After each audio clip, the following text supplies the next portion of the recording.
Words struggled to leave my mother's mouth as she stood, shaking in the kitchen. My brother, Jimmy, and I eyed her curiously. Before we could respond, my father stood up and asked her, "Are you sure?" His typically charismatic and whimsical tone now buried beneath a new voice built from panic and concern. "Yes, I'm sure," she replied. My father stood still for a moment in disbelief, whispered something to my mother, then turned to face us. "Boys, there's a man coming to town. You're going to see him around.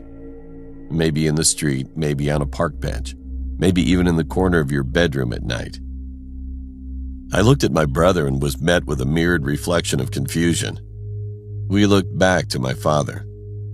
"Listen to me, boys. No matter what he looks like this time, do not mention anything about his appearance." My mind raced, unsure if my parents were losing their collective minds or if this was some sort of out-of-character joke they were playing. I spoke up, breaking the silence. "Dad, what are you talking about? Who's coming to town?" My father approached us. He placed one hand on Jimmy's shoulder and the other on mine.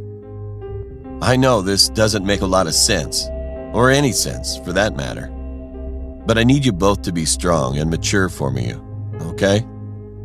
If you see a man around town that looks different, promise me you will not say anything about how he looks.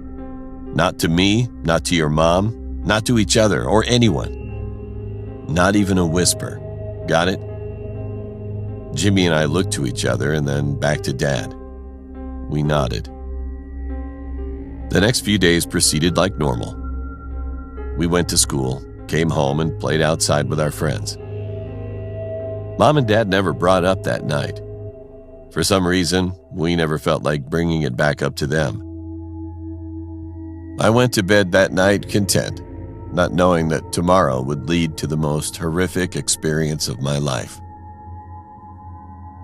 The school bus stopped at the corner. Jimmy and I raced home to drop off our backpacks and grabbed our baseball gear. We were meeting the other guys at the Diamond for a pickup game. The weather was perfect. I'll never forget that. Jimmy and I rode as fast as we could pedal down the street and onto the sidewalk. We arrived at the Diamond to find the other guys already waiting for us. We ditched our bikes and sprinted onto the field. When it was my turn to bat, I recited the words my dad had taught me. Hands back, eye on the ball, swing through the ball. I repeated my mantra as the ball came in. The second the bat made contact, I knew that I had crushed it. The ball soared into the sky to the depths of left field. Mike was fast, but even as the fastest kid on the block, he couldn't catch this one. He sprinted towards the ball as it came crashing back down to earth as I ran the bases. I grinned ear to ear as I rounded third to home.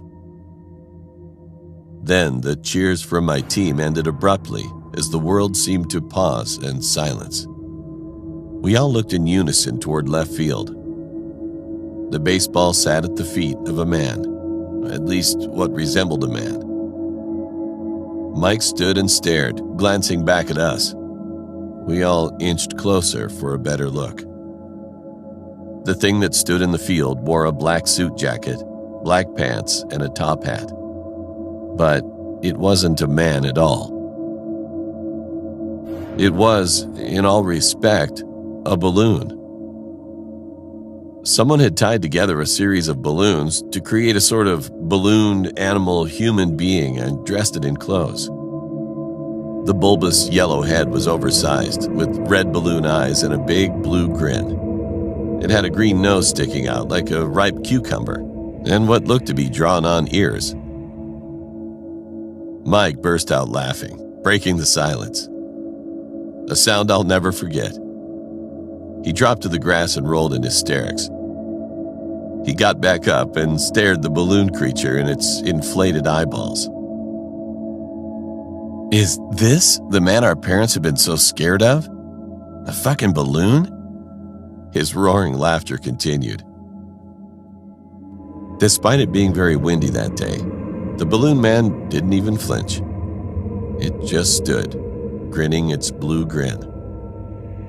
Mike poked the balloon man with his finger and jolted back, grabbing his finger in pain. Jimmy tugged me by the shirt. "I think we should go home." I nodded in agreement. We rode home in silence. At dinner, we did not mention the incident. Tension filled the kitchen like our parents already knew. That night, a shrill scream filled the street and jolted me out of bed. I ran downstairs, Jimmy tailing behind me. My dad yelled for us to stay inside. We didn't listen. Mike's mom stood outside screaming and pacing the street. Lights from the neighboring houses turned on one by one until we saw. Mike's mother held something in her arms. The neighbors stood from their lawns and gasped when they saw. She was holding a balloon version of Mike. It was even wearing his clothes. She continued her screaming, demanding to know where her son was, pleading with the neighborhood.